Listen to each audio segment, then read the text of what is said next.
Welcome back to another episode of GEMS Podcast. I'm your host, Genesis Amaris Kemp, and with me today is Adam Schaeuble. And here's a bit about Adam.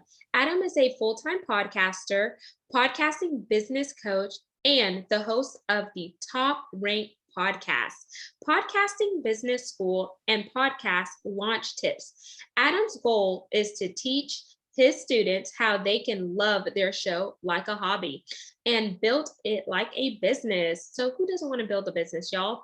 Adam helps podcasters launch, grow, and monetize their podcast so that they can have a lucrative side hustle, connect with ideal customers and clients, get sponsorships, and create an impactful brand via podcasting. And without further ado, welcome Adam Schaeuble to the podcast.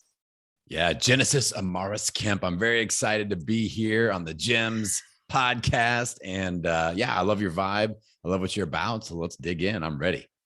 Awesome. So Adam, what made you become a full-time podcaster? Number one, because sometimes people's like, oh, you podcasters, you don't make any money. You're just doing it for fun.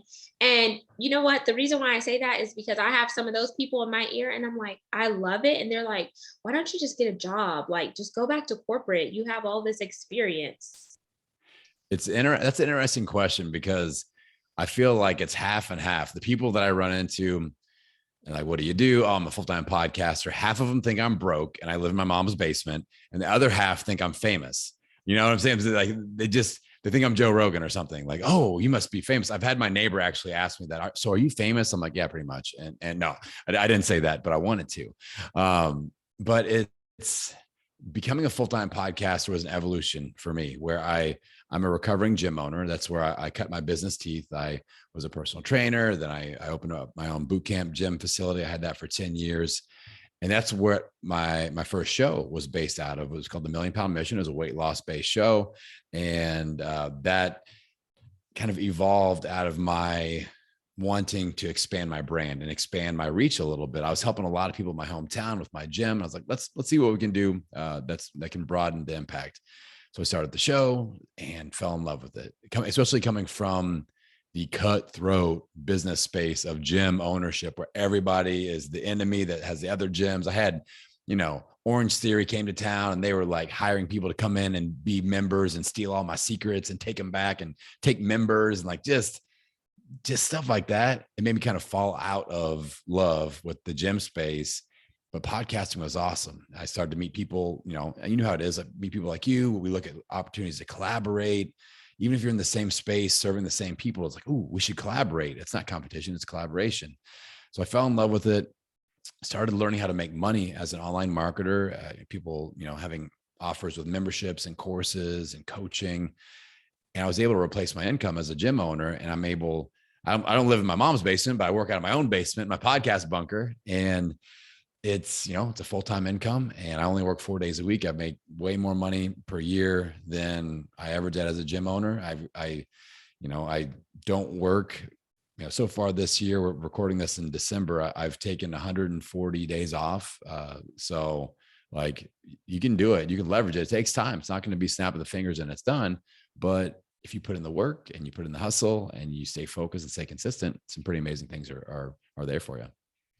That is amazing. My eyes over here were lighting up because that is my dream. Like, not to necessarily go back to corporate America, but just to make my podcasting what I love to do just work for me and just really enjoy my family and no longer trade my time for money, because I fell into podcasting, Adam, after my dad passed away. I'm going to be completely honest. It was the easiest thing for me because I was like, versus telling people about my grief journey and having people say something cliche like, oh, I know how you feel or whatnot, because you don't, because both of your parents are still living or whatever. I was like, you know what? I'm going to talk into the mic. And I just did solo episodes. And then from solo episodes, I started interviewing people like yourself who are amazing, doing incredible things. Then before that, I was just guest appearing on other people's podcasts because it was just so fun to to just sit there and talk to somebody and learn something new. And I see all your cool, I don't know if they're magnets behind your posters. Oh, So those are some of my shows. Yeah, those are called mix tiles. That's an app on my phone, and like you can take pictures of your family or whatever, and they stick on the wall, and you can unstick them and move them around. So they're always arranged a little bit differently because it's like infinite unsticking and stickability. So they're pretty cool. that is really cool because the one that caught my attention was Low Carb Hustle. Let's talk about that really quick. Yeah, so that is my current health show that I've got going. So that's I retired Million Pound Mission at 375 episodes, and I'm a year into the Low Carb Hustle podcast. I brought a couple of my buddies on with that as co-hosts. Shout out to Danny Vega and Ravishing Robert Sykes, and we have a good time, and we talk about low carb ketogenic diet, but we also talk about doing business in that space.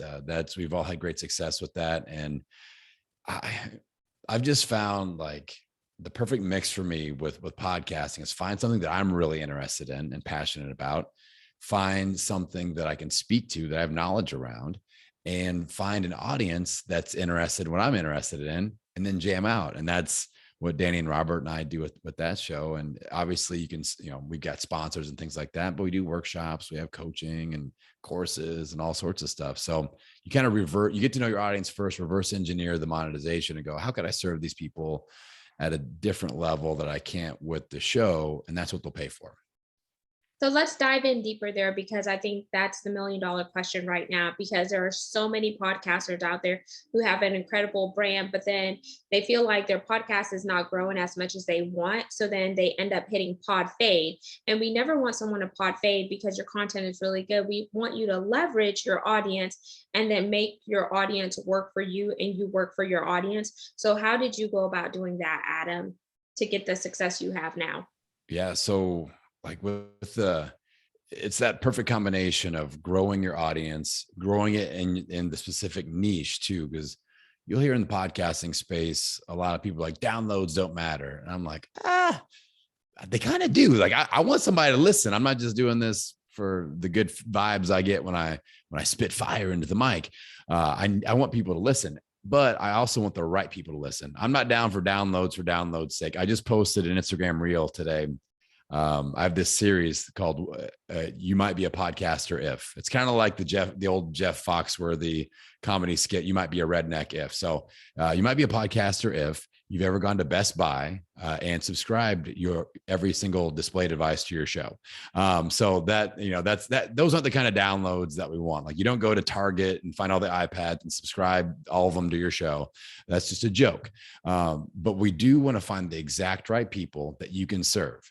So for my show, Podcast Launch Tips, that's a niche down show specifically for people that are pod curious. They've been podcrastinating a little bit. They're thinking about launching a show, and I serve them specifically. Every single episode, short, sweet, to the point. Here's the podcast launch tip of the week. Microphone recommendations, hosting recommendations, episode flow recommendations, whatever. So that serves them uniquely. And I look to grow that show by doing like clubhouse rooms on that topic. So how do we market and fish in the exact right fishing spots for the people that we're trying to serve? Maybe you can do Facebook or Instagram ads, or you have, your keywords are on point. That's something that's huge in the podcasting space as well. You can't have your episode titles, those are Googleable. Like that, Google will suck those in and pull it into the Google vortex. So having cute and obscure podcast episode titles that no one knows what it is, no keywords, no nothing, like you're missing out on a big opportunity. That's why on my show, Podcasting Business School, I really focus on podcasting tips for launch, growth, and monetization. So almost every single title says podcasting tips for monetization, podcasting tips for audience engagement, podcasting tips. Like, those are my keywords. So I never miss that opportunity. So we look for the right people, we grow with the right audience, and then we look to serve them specifically. And like I said, you make the friends, you build the relationships, you discover the pain points, and then where the intersection is with the pain points and what you can deliver on. So with podcast launch tips, people are looking to launch. I can definitely deliver on that. I've got my full launch program, and that's kind of the next step. If they're ready to go and they need some help, I can definitely serve them with that.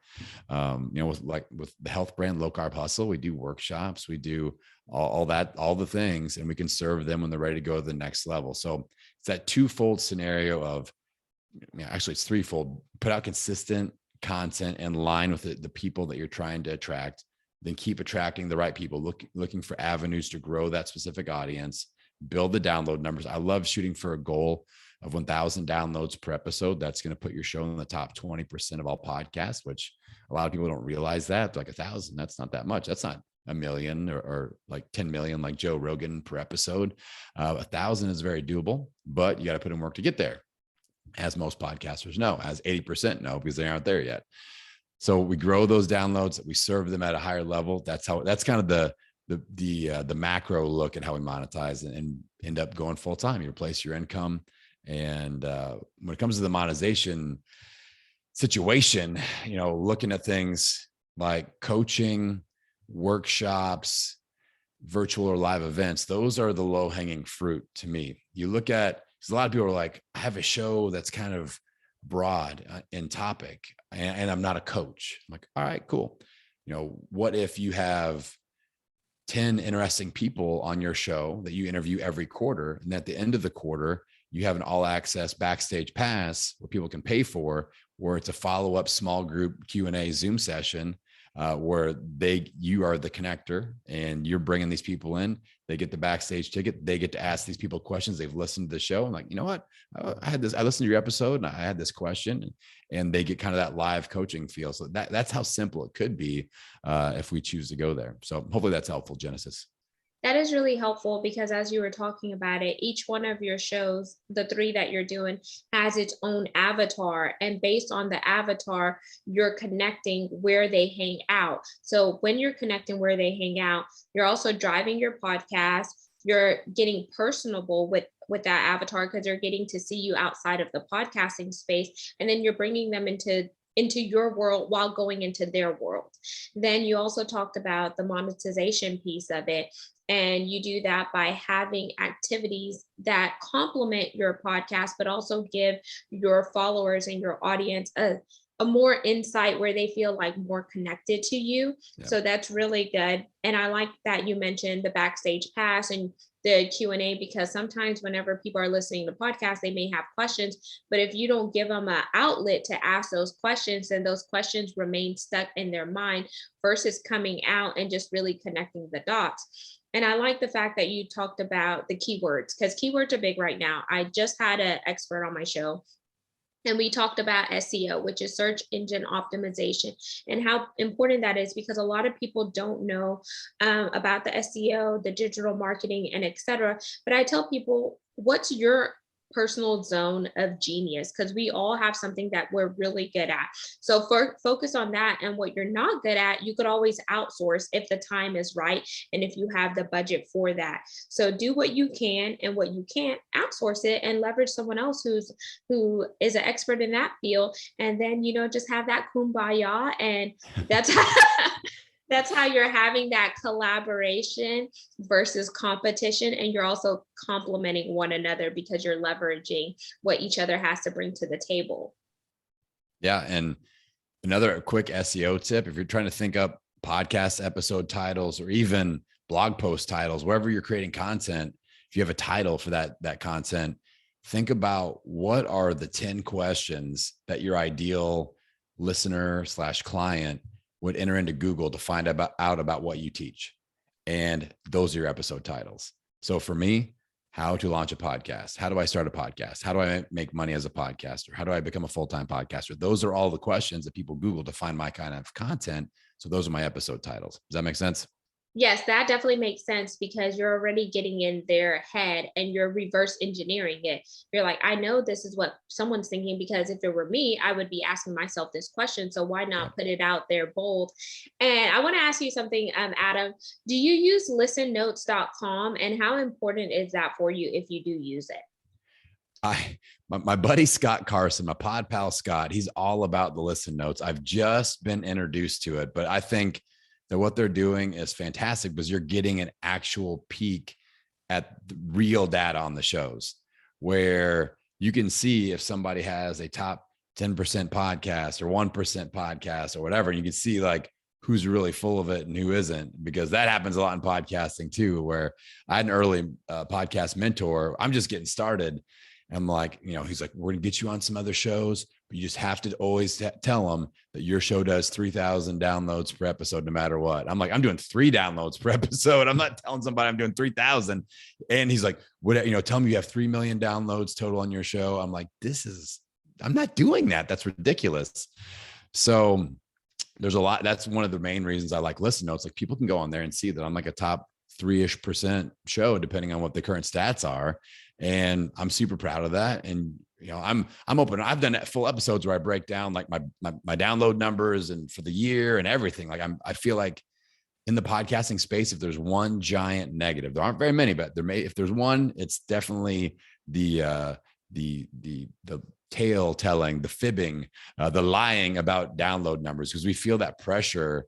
Like we have to have a certain amount to like be a podcaster, to be considered serious or whatever. And it's just like, you got to serve your audience and you got to build it. Everybody starts from zero. So, you're in your unique position and just own that and be honest about it. And don't feel that imposter syndrome at all, because I know a lot of people quit because of that.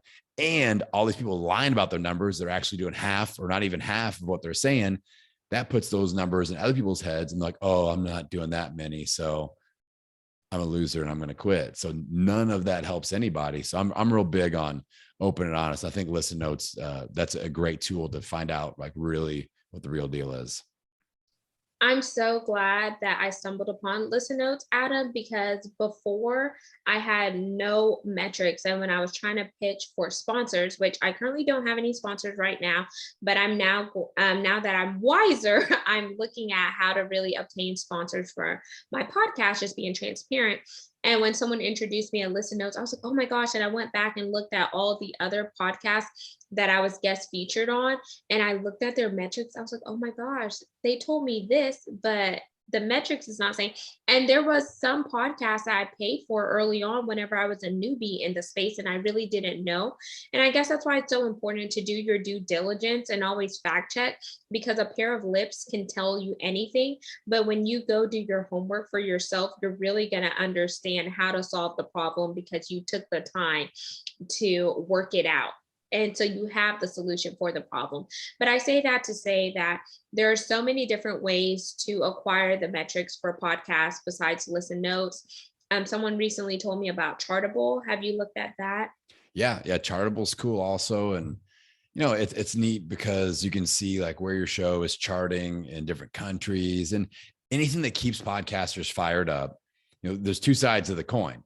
They can see like, oh, I charted in Zimbabwe or Afghanistan or Qatar or whatever. And those are always like the first ones, like number 5 business podcast in Qatar. I'm like, all right, let's go. As long as you see that as a cool thing, good. Some people, again, that imposter syndrome starts to soak in. They're like, why am I not charting in the US? Why did I fall off the charts? And they start beating themselves up about it. And it's kind of like back in the day when I did all the weight loss coaching, I'm used to dealing with people that get in their head about stuff and they talk themselves into quitting. And so if you are that type of person, or if you have that kind of a reaction to something like Listen Notes or Chartable, then don't even pay attention to it. Like don't stress out about it. If you're somebody that gets motivated about it, you're pumped up, you love the social proof, then go all in. You can totally nerd out on it. It's super cool. Thanks. That's really great advice there, Adam, because sometimes those metrics could really scare people back into the rabbit hole. But I just want to encourage you listeners and viewers out there is metrics are good, but metrics also could deter you. So know who you are, who your audience is, and know that your voice is powerful because you could very well be the voice to the voicelet. Know that you are creating an imprint and your imprint is driving an impact. If you only touch one life, you've done your part because you don't know who that person is going to go on to touch and impact. And that's where the domino effect and the ripple effect come into play. And then you could very well be the world changer if you take ownership of who you are and what you bring to the table. So just let that inspire you and don't be driven so much about what other people are doing, because we all have a start ugly point, and you never know what somebody is doing behind the scenes. People could always put themselves on a pedestal or do all these filters, but you never know what they're doing behind the scenes. You may not know that maybe they're podcasting in their closet, or they have a pillow under them, or whatever. But just do what works best for you, and you could always improve as you go along. Yeah. I mean, super wise words there, Janice. It's, the big thing about podcasting is a lot of people that get in their head at the start. You talked about pod fade. It's like those first 7 episodes, they're all fired up. They're like, I'm going to have so many people. I'm going to make an impact, and I'm going to be making the money. And then after episode 7, they're like, my mom's listening and that's about it. And I haven't even been approached by one mattress or underwear or mushroom coffee sponsor at all. What's the deal?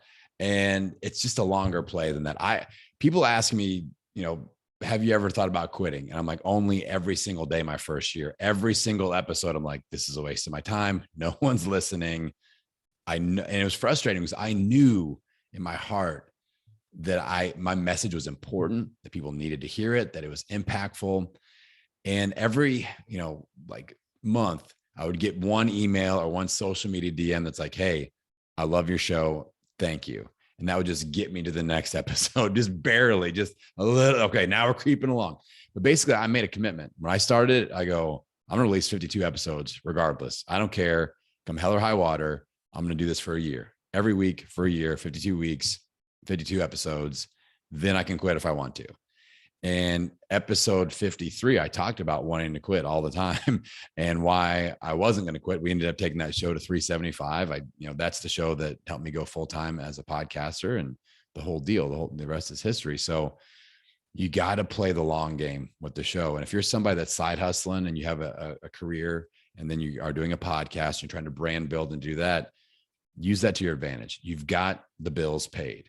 A bad decision would be, let's just quit my job and do this with zero audience, zero income, zero nothing. That's not smart. I do not recommend that.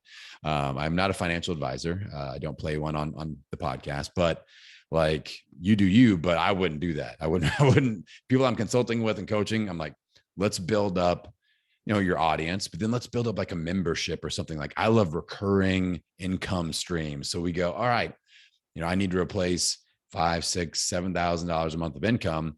And I got a membership that charges $97 a month. So I need, X amount of people in there to replace my income. And we just run the math and we build that up. And then once you can do that, that's what I did with my show, Million Pound Mission. I'm like, all right, I'm good. I have recurring income. That's at least like 75% of what I'm used to. The rest, every once in a while, I'd sell a big course or a coaching package to make up the difference. And that gave me the comfort zone to go full time. But you got to play the long game. The biggest benefit you'll see, in my opinion, in the podcasting world is all the connections. Then it's just like the power of networking. Like, Genesis is in my world now. She's in my orbit. So when somebody perks up my ears and I think she's going to be a great guest or a great collaboration partner, I'm making that intro 100% because she's, come on Pod Pals on my show. I've come on her show. We're connected now. And like, that's the power of podcasting, the networking, the connections, and then things start happening. And all of a sudden, a year or two later, lots of opportunities start happening. And I'm in year 6 and the giant income opportunities are coming in like pretty darn often at this point. But I put in 6 years of work, multiple shows every single week, social media, everything. But it's worth it to me because I can work 4 days a week and all the bills are paid and I can spend as much time as I want with my family. And that's the lifestyle is way more important to me than the paycheck. So that's something to consider as well. That's amazing because there's a song that says, started from the bottom, now I'm here. Everyone starts at the bottom until they arrive. Or sometimes closed mouths don't get fed. If you're not talking about your show, if you're not asking bold questions, if you're not being courageous, then how are you going to connect with people? And if you ask a question and they say no, so be it. Maybe the timing was not right for that individual and you, but that doesn't mean that your content or your brand is not good. Just take a licking and keep on ticking. Or maybe you reach out to some sponsors and they want you to provide their metrics. Like a lot of sponsors ask, how many downloads do you get per episodes? Like, for example, I see that all the time on Podcorn, and I didn't know those metrics. So I was like, okay, you know what, move on to the next. But what about if you reach out to your own sponsors and be like, hey, my podcast is about X, Y, and Z. Your brand is about this. I think we could really complement, and let's get on a phone call to really talk about it. Then maybe that person will, gravitate to you versus you blindly applying to them. And then it's like so many people are casting their nets out there to catch the fish, but the pool is so big. So just those are some things to think about. I'm not an expert in it. To be completely transparent, my background's oil and gas. I spent 12 years in oil and gas, 15 years in corporate. So I'm all about oil and gas and all this stuff. And so when I got into podcasting, this was new. So I'm learning this on the fly, but I get to talk to Adam and so many incredible people who are experts in this, because Adam's doing 3 shows at one time. I'm like, oh my gosh, balls to the wall. Like that is just incredible. And when I thought about when I was hosting for CEOs, like I would have to strategically block time in my calendar and still find time to do my own podcast. But it was really cool because they gave me everything that I needed. But for someone who's not built like that, you can't bite off more than you can chew. Yeah. And that's super important. It's a journey, and you got to stay organized, and you can't skip steps, and you can't let that ego get you in trouble. We're like, why am I not there yet? Like that's what we hear, whether it's weight loss or financial goals or business goals. Yeah, I achieved this, but I'm not there yet. And we look at that like that out in the horizon. That's the horizon line. We never get quote unquote there. The correct way to measure isn't from where you are to where you want to be. You measure from where you are to where you started. And that's called progress. And that's something we're really good at checking the check boxes. Goal accomplished. Bing. What's the next one? Oh, not there yet. Like it's an instant, I'm not there yet situation. I saw it all the time in weight loss. Oh, I lost 20 pounds, not at 30, lost 30, but not at 40. Like it's just like an ongoing thing.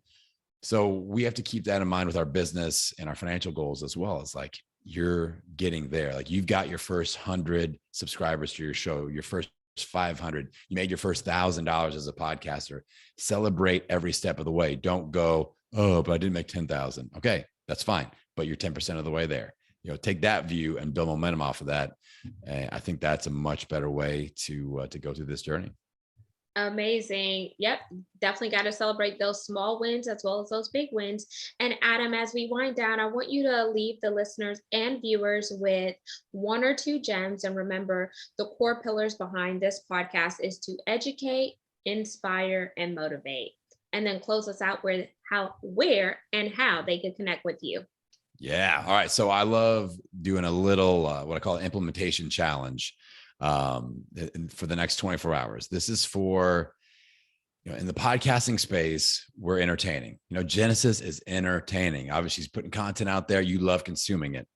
But a lot of times we aren't taking those moments of inspiration and implementing on them. That's an issue with podcast listeners. And I'm a podcast listener. All right. So what I want you to do, this is my implementation alarm challenge.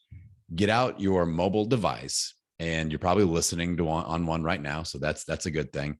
There's an alarm on there. Every iPhone has an alarm. Go in there and set it for 24 hours from right now. Set it to go off in 24 hours from right now. All right.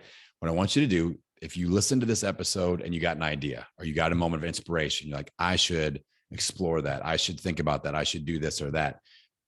What I don't want you don't have to worry about solving that entire problem or completing that entire process in the next 24 hours. I want you to just push over the first domino.